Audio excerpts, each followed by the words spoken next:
Hello, in this video I'm gonna show you how to get LED lamp notifications for any Android 13 device, even if physically your phone doesn't have it.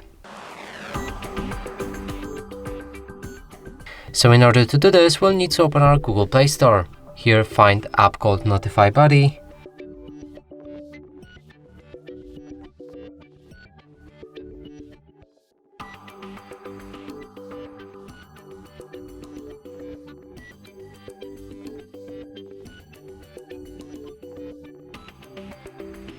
Select this app and install it.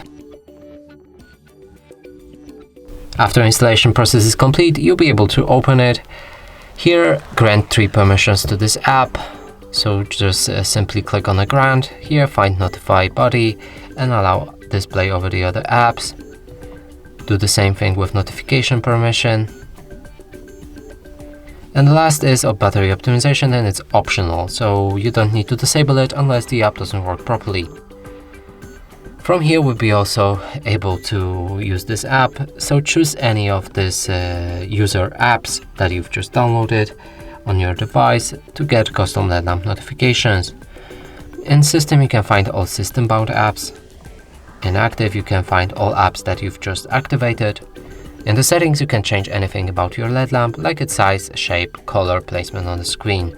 But some of the options are locked behind the premium version of this app. So now let's click on the test button, and that way we'll be able to see the LED lamp right here. And that's it for this video. Hope you like it. Please consider subscribing to our channel, leave a like and a comment below.